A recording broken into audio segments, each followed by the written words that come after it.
Very good morning, students. As your English teacher. So, students, we have started our first chapter of our book Hornbill.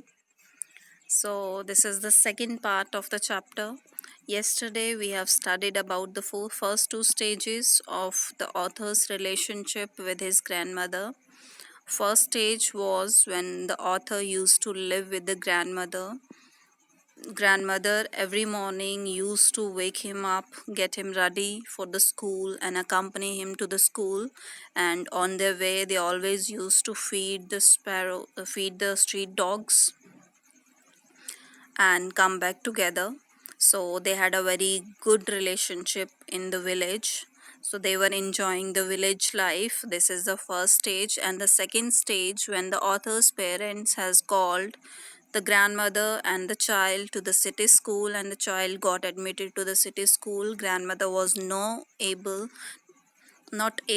to accompany the child to the school, since the child always go to the school by motor bus, and always grandmother was very sad that he couldn't accompany him to the school. She could not help the child in his studies, since the child used to study the English lessons, science, which the grandmother was not able to help him. So these are the first two stages. After the city school, the child go to the university, and the common link between them snapped down, that they were sharing the same room, at least in the city school. But when he started to go to the university, that common link also snapped down. So these are the first two stages. Let's go on to the third stage. Let's start with our today's lesson.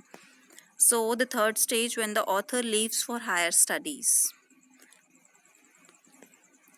When the author decided to go abroad for further studies, he was sure that his grandmother would be upset at his departure.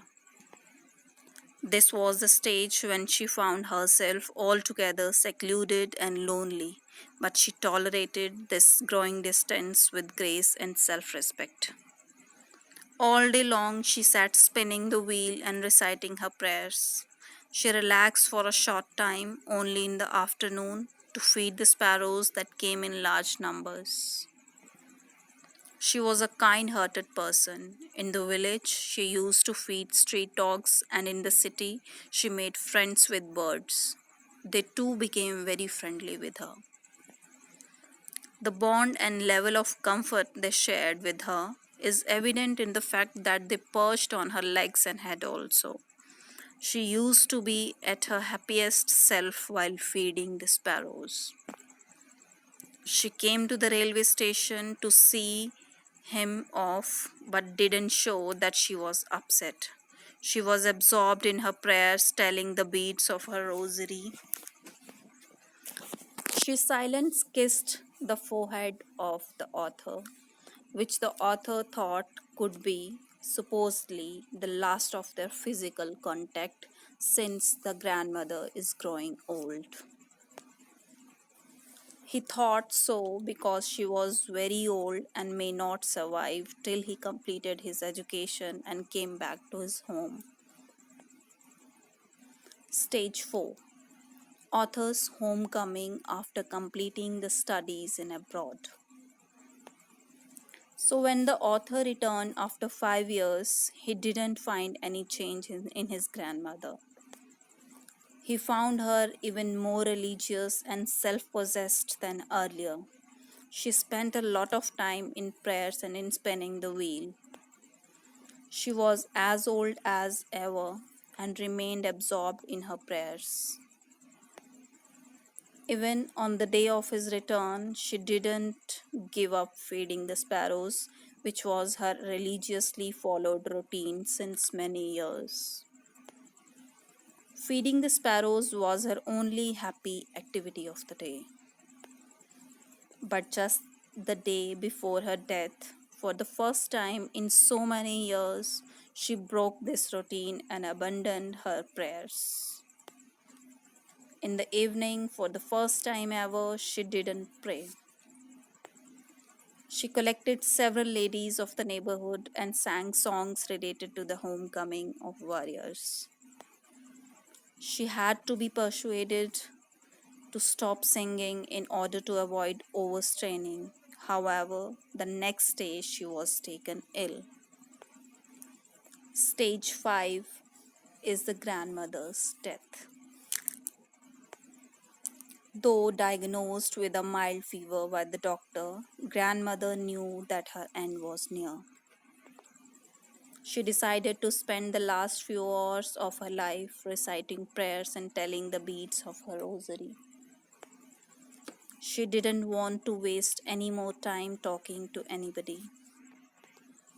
She was distressed that she had neglected her prayers just before the final exit from the world. She lay peacefully in bed and constantly praying and telling the beads till her lips stopped moving and the rosary fell from her lifeless fingers. No one around her realized the time when she left for her heavenly abode. Stage 6 was a silent tribute by the sparrows to the grandmother. After grandmother's death, the family started making arrangements for the funeral of the grandmother.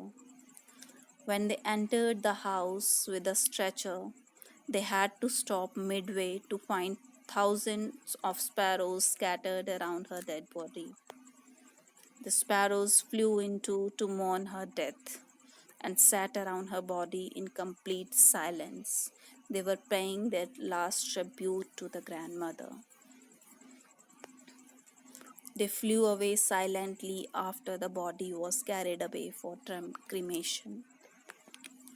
They even disregarded the breadcrumbs thrown for them by Khushwant's mother.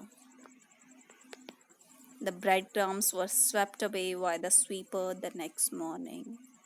So, this is all about the chapter The Portrait of a Lady, where the lady was the grandmother of Khushwant Singh, and Khushwant Singh is describing the relationship of grandmother and Khushwant Singh. So, the whole chapter is divided into various stages. First, when they were living in the village. Second stage was when the author went to the city school. Next stage is when he got admitted to the university. Then he went to abroad for further studies, and when he came back, the grandmother was taken ill, and afterwards she died, and the sparrows gave a silent tribute to the grandmother, and even they didn't took any notice of the breadcrumbs thrown to them by the narrator's mother. So this is all about The Portrait of a Lady by Khushwant Singh. Students, go through the whole of the chapter through the NCRT app. Through that NCRT link, you can download the books, go through the whole of the text of the books, and uh, please try to cover that expressions given at the very start of the chapter, and try to find the meaning of the those expressions from the context. So go through whole of the chapter, go through the text of the chapter, and consult the dictionary wherever necessary. So students, you have to self study the chapters and come with doubts if any. On Saturday we will have our doubt clearing session. Please feel free to ask for any doubts and be serious towards your studies. This is the first chapter. If you find any difficulty in understanding anything, if you want any change in my teaching, then please feel free to comment upon. So thank you for watching, students.